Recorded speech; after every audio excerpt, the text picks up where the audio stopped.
사실 말레이시아 와서 제가 알게 된 것들, 느끼게 된 것들, 피부로 와닿았던 것들 몇 가지 말씀드리겠습니다. 일단은 말레이시아는 굉장히 현대화된 나라예요. 일단 공항에서부터 말레이시아 쿠알라룸푸 시내까지 들어오는데 그 수많은 레지던스들이 짝짝짝짝짝 있고 그 길이 깨끗하고 그리고 그 주변이 깨끗해요. 일반적으로 보면은 공항에서 시내까지 들어가는데 1시간 정도 걸리잖아요, 대도시 같은 경우에는. 그런데 그 사이에 보면 농촌도 있는 경우도 있고 약간 좀 허름한 곳이 있는 곳도 공장지대도 있고 막 이런 경우도 많은데 여기는 깔끔합니다, 진짜. 전 그게 전부 첫 번째로 충격을 받았고요. 그리고 이제 제가 있던 부킷 빈탕이라고 하는 중심가 같은 경우에는 거의 뭐 홍콩하고 싱크로 100%였습니다. 약간 홍콩하고 비슷하게 이렇게 언덕이 있어요. 그 부킷이라는 말 자체가 언덕이라는 뜻이거든요. 그 부킷에 그 40층 이상의 그 빌딩을 초고층 빌딩이라고 하는데 이것들이 계속 다 연결돼 있어서 하늘이 안 보일 정도로 많은데 이게 굉장히 멋스럽더라고요. 그리고 두 번째로는 영어입니다, 영어. 제가 처음 그 공항에서부터 이제 센트럴이라는 데 내려서 센트럴에서 택시를 잡아서 제 호텔까지 가는데 그랩을 잡았거든요. 근데 그랩 기사가 틀었던 라디오에서는 100% 라디오 그 영어 라디오만 나온 거예요. 제가 이동할 때마다 늘 이제 이동은 편하게 해야 되기 때문에 택시를 타는데 그랩을 부르는데 늘 방송은 영어 100%. 이 발음도 거의 100% 그냥 원어민 발음이에요. 깔끔합니다, 깨끗합니다. 이 얘기는 뭐냐면 이 나라 사람들은 영어로 리스닝이 가능하다는 거죠. 이 나라가 영어가 이렇게 일반화된 이유는 뭐냐면은 50%의 말레이 민족, 그리고 24%의 화교, 그리고 7%의 인도, 나머지 이제 원주민들이 다 다른 언어를 쓰기 때문에 하나의 공용어가 필요했던 거예요. 바로 미국과 같이 똑같은 거죠. 미국도 하나의 공용어가 있잖아요. 그래서 각자의 언어를 써요. 미국에 있는 많은 소수 민족들도 그 각자의 언어를 쓰잖아요. 뭐 영어도 쓰지만 마찬가지로 여기도 각자의 언어. 인도 사람들끼리 있을 때는 인도말 쓰는 것 같아요. 뭐 들어보면 여기는 그건 영어도 아니고 말레이 말도 아니거든요. 근데 말레이 사람들은 말레이말 쓸 것이고 중국 사람들도 중국말을 전 알아들을 수 있으니까 중국말을 쓰고 있어요. 근데 이제 비즈니스상 예를 들어서 제가 여기 그 커피숍에 왔거나 바에 왔을 때는 하는 얘기들을 들어보면은 저한테 하는 얘기가 뭐냐면은 영어로 딱 들어오고 이런 차이들이 있는 것 같아요. 그래서 일반적으로는 사람들이 영어를 다 구사할 수 있다. 구사를 못하면은 여기서 살 수가 없습니다. 왜냐면 비즈니스가 안 되고 대화가 다른 민족들하고 안 되기 때문에. 그리고 이제 산유국이다 보니까 인프라가 굉장히 잘 됐습니다. 예를 들어서 공중 화장실이라든가 그리고 도로 그리고 가로등. 산유국이다 보니까 기름이 값이 싸잖아요. 그러니까 전기 돌리는데도 싼 거죠. 그래서 가로등 같은 것들이 굉장히 시간이 딱 되면 딱 켜져요. 진짜 딱딱딱 시간 맞춰가지고. 그리고 그 외에도 정말 뭔가 좀 잘해놨다라는 느낌이 들 정도, 사회적 인프라가. 그리고 이제 공무원들을 잘 이렇게 써서 그런지 모르겠지만 길거리가 깨끗합니다. 방콕이나 이런 데도 열심히 청소를 하지만 그 외에 소도시들 가면은 또 지저분한 경우가 많거든요. 여기는 아침이 되면 깔끔하게 청소가 됐어요. 일단은 제가 말씀드리는 거는 제가 머물렀던 도시가 이제 쿠알라룸푸 그리고 이제 페낭이 그랬고요. 여기 랑카위도 그런 대로 깨끗한 것 같아요. 제가 보니까 아침마다 청소하고 물 청소하는 차들이 지나가긴 하더라고요. 그리고 세 번째는 이제 음식입니다. 음식이 제가 태국에서 좀 고생을 많이 했잖아요. 곳을 못 먹기 때문에. 근데 말레이시아에서는 그냥 다 맛있어요. 다 맛있지 않더라도 먹었는데 한 입 물고 나서 이게 뭐야 이런 경우가 없었어요. 중국에 1년 살았지만 중국 음식 중에서도 그 광동 요리들 중에서는 고수가 많이 들어간 것도 잘 못 먹었거든요. 그런데 여기서는 고수가 들어간 것들도 어느 정도 좀 이렇게 조절이 된 것 같아요. 왜냐면 이 중국 음식 같은 경우는 중국 사람들도 먹지만 더 많은 민족들, 중국 화교가 24%인데 나머지 76%는 다른 민족이잖아요. 그렇다 보니까 이런 사람들한테 또 팔아야 되기 때문에 이제 약간 고수를 좀 조절한 것 같아요. 다른 민족들도 먹을 수 있게. 그래서 맛이 외국인인 제가 먹기에도 맛이 좀 이렇게 일반화된 맛이 이렇게 제공이 되는 것 같아요. 그래서 사실 제가 1년 동안 중국에 살면서 먹었던 완탕면보다 여기 페낭에서 먹었던 완탕면이 훨씬 더 맛있었습니다. 제가 딱 먹고 나서 한 1시간 동안은 그 완탕면 맛이 생각이 나더라고요. 그 정도로 맛있었어요. 그리고 이제 인도 음식 같은 경우도 제가 미국에 살 때 제가 있던 곳에 인도 사람들이 좀 많이 살았거든요. 물론 대부분의 하루의 삶은 맨하탄에서 이루어졌지만 근데 인도 음식은 거의 가진 않았어요. 한식집에 가거나 아니면은 한식을 제가 만들어 먹었거든요. 그런데 여기에는 인도 음식이 너무 맛있어. 특히 저는 양념치킨이 저는 한국 음식인 줄 알았거든요. 근데 아닌 것 같아요. 양념치킨이 이게 인도 델리집에 가면은 여기 몇 군데 가봤지만 다 그게 있어요. 근데 진짜 이게 정말 놀랍게도 너무 한국 양념치킨이랑 싱크로가 100%인 거예요. 그래서 정말 갈 때마다 다른 음식을 시켜도 이제 양념치킨 하나는 들어서 놓고 그걸 위주로 이렇게 먹었던 거죠. 중국 음식, 인도 음식, 그리고 말레이 음식도 제가 많이 먹진 않았는데 뭐 나시 르막이라든가 여러 가지 있잖아요. 하나씩 먹어봤는데 이게 이질감을 느끼진 않았어요. 물론 고수가 조금 있는 경우도 있었는데 그런 데를 저는 괜찮게 잘 먹었습니다. 그래서 한 번도 먹고 나서 한 입 먹고 버리는 경우, 태국에서는 그런 경우가 몇 번 있었거든요. 그 고수 때문에. 근데 여기서는 전혀 그런 게 없었습니다. 그리고 이제 또 네 번째로는 스타벅스 가격이 쌉니다. 캄보디아나 태국보다 쌉니다. 거기는 5,000원대거든요. 근데 여기는 4,000원대예요. 한 1,000원 정도가 싸요.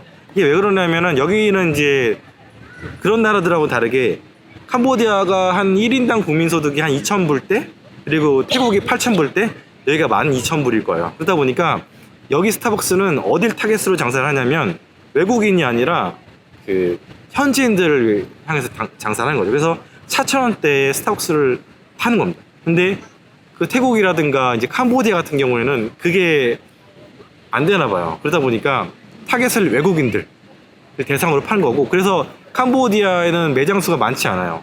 태국은 좀 있긴 있는데 워낙 그 태국 방콕에는 외국인들이 많잖아요. 그러니까 그 외국인들이 있는 곳에만 스타벅스가 몰려있는 그런 특징이 좀 있습니다. 그 외에 다른 지역 가면 스타벅스 없어요. 근데 이 스타벅스를 제가 강조드린 얘기는 뭐냐면, 스타벅스가 있다는 얘기는 백인들이 있다는 얘기고, 우리 한국 사람들이 웬만해서는 동남아보다는 웨스턴 라이프 스타일에 굉장히 익숙하기 때문에 어딜 여행을 가도 스타벅스가 있으면 좀 어디가 길에서 편하게 쉴 수 있는 그런 공간이 있다고 해야 되나? 우리가 익숙한 게 있다는 거는 굉장히 여행할 때 굉장히 안정감이 되는 거거든요. 그렇기 때문에 이제 스타벅스 얘기를 좀 드린 거. 그런데 이제 스타벅스 가격이 저렴하다면, 아니 우리나라보다 저렴하다면 아무래도 굉장히 심리적으로 좋은 거죠. 그리고 이제 다섯 번째로는 화교와 말레이 그리고 인도인들이 생각보다 잘 지내고 있다는 거예요. 옛날에는 사실은 막 서로 막 죽이기도 하고 막 그랬다고 하더라고요. 특히 이제 그 마하티르 총리가 30년 넘게 이제 거의 독재처럼 이 나라를 통치했잖아요. 그러면서 이제 친말레이족 위주 정책을 펼치다 보니까 화교인들을 굉장히 배제하는 그런 정책을 많이 펼쳤어요. 근데 일단 겉으로 볼 때는 이 세 민족이 그런 대로 잘 지내는 것 같아요. 그래서 아무래도 우리 여행자가 딱 와서 지내고 있는데 서로 막 싫어하는 게 보이면 굉장히 지내는데 좀 불안하고 안 좋잖아요. 그래서 이런 정도 장점인 것 같고 생각 외의 부분이다 라고 볼 수 있을 것 같아요. 일례로 제가 그 터키의 마르딘이라는 데 갔을 때 거기 보면 이제 그 터키 사람들이 쿠르드족이라고 해서 그 서남아시아권 터키 쪽에 이제 인구 4천만 명의 그 떠돌아다니는 그 민족이 있거든요. 그 사람들이 난민처럼 살고 있어요. 나라를 이루지 못하고. 근데 그 사람들이 굉장히 많이 살던 데가 디아바르 가키로 해서 터키인들하고 쿠르드족 그리고 아랍인들이 세 민족이 굉장히 친하게 잘 지내는 거 보고 약간 충격을 받았던 적이 있습니다. 근데 다행스럽게도 그 세 민족이 다 같은 종교를 믿어요. 여기 같은 경우에는 말레이 민족들은 이슬람을 믿고, 그리고 중국 사람들은 불교도 믿고 도교도 믿고 기독교도 믿고, 인도인들은 대부분 이제 힌두 믿고 일부가 이제 이슬람 믿는데, 이렇게 이제 종교가 달라도 이제 같이 친하게 지내고 있는 거죠. 구심점이 없다 하더라도. 그게 약간 제가 여기 와서 처음 알게 된 점입니다. 그리고 날씨가 쾌적하다는 겁니다. 전 이거는 정말 완전 충격받았어요. 일단 이 나라가 방콕, 태국보다 무더운 태국보다 아래쪽에 있는 나라잖아요. 사실 각오를 하고 왔어요. 특히 옛날에 제가 한 8월인가 10년 전에 싱가포르 왔을 때도 엄청 무더웠거든요. 여기 덥다고 하면 안 돼요. 왜냐면 여기 더운 거면 태국이나 캄보디아 그 인도 차이나 반도의 더위는 그냥 죽음이에요, 죽음. 근데 여기는 덥지 않습니다. 이게 어떻게 보면 나중에 은퇴지를 정하는 데서 굉장히 중요한 요소가 될 것 같아요. 기후라는 게. 왜냐면 날씨가 무더우면 정말 힘들거든요. 일례로 제가 그 치앙마이 갔을 때 정말 그 실망했던 게 뭐냐면 여기가 너무 더운 거예요. 뭐 제가 예전에도 말씀드렸지만 겨울에는 그 황사와 미세먼지, 화전농업 때문에 그것 때문에 공기가 너무 안 좋고, 5월 달에 갔던 제 치앙마이는 무더워서 어디 있을 데가 없는 거예요. 카페도 일찍 닫으니까 호텔로 갈 수밖에 없는 거예요. 호텔도 에어컨이 없고 선풍기만 있는 호텔을 여러분이 잡으시면 안 됩니다. 5월달, 4월달 이럴 때. 6월은 어떤지 모르겠어요. 그리고 이제 여름은 그게 덥단 말이죠. 그리고 우기가 되게 빨리 왔어요, 올해. 그 얘기 뭐냐면 기후가 변화됐다고 하더라고요. 그 마사지사 얘기 들어보니까 올해 날씨 좀 이상하다 그런 얘기를 하더라고요. 저도 되게 예상보다 좀 날씨가 무덥고 비가 많이 온다 그런 생각을 좀 받았거든요.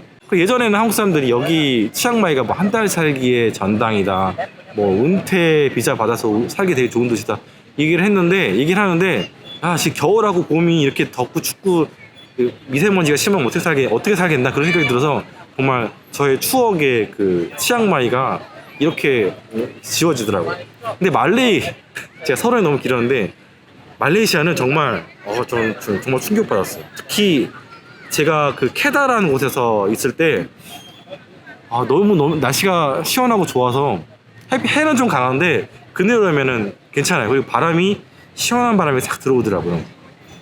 그래서 제가 그 버스 터미널에서 있던 그 60 가까운 어르신한테 물어봤어요. 날씨가 원래 이러냐 했더니 건기랑 우기로만 나뉘는데 그때도 날씨는 비슷하다.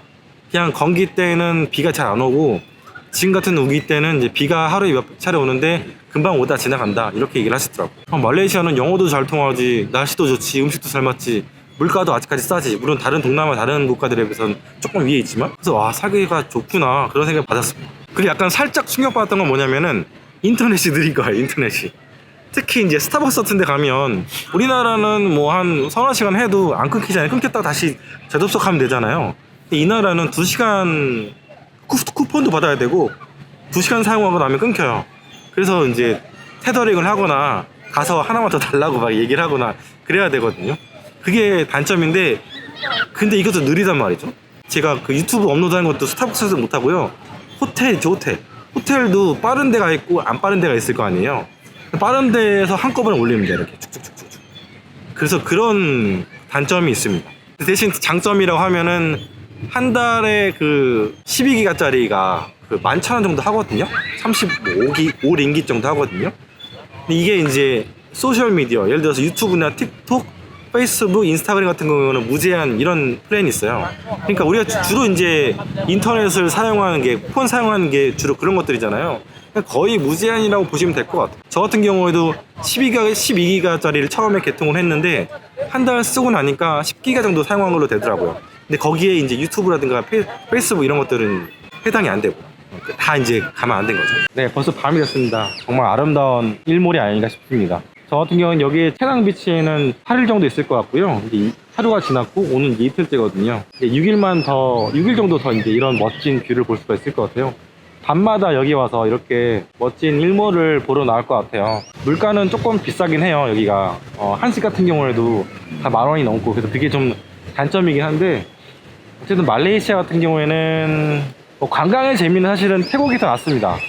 이것저것 볼 것도 많고 어메이징한 것도 많고 또 푸켓이라든가 이런 남쪽의 그런 곳들도 있고 다양성이 있잖아요. 근데 여기는 다양하진 않아요. 그래서 굉장히 말레이시아가 볼 것 없다라고 얘기하시는 분들도 있는데 어느 정도 동일합니다. 근데 아기자기한 것들하고 그리고 먹거리들 이런 것들이 굉장히 장점인 것 같고요. 저는 일단은 처음에는 한 20일 정도 말레이시아에 있다 싱가포르로 넘어가지 않을까 했는데 2달 다 채울 것 같습니다.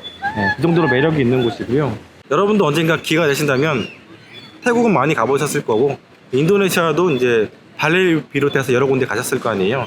그럼 말레이시아도 한 번 정도는 나중에 그 위시리스트를 한번 적어 두시고 한번 오시기를 추천드립니다. 저 같은 경우는 정말 100점 만점에 99점.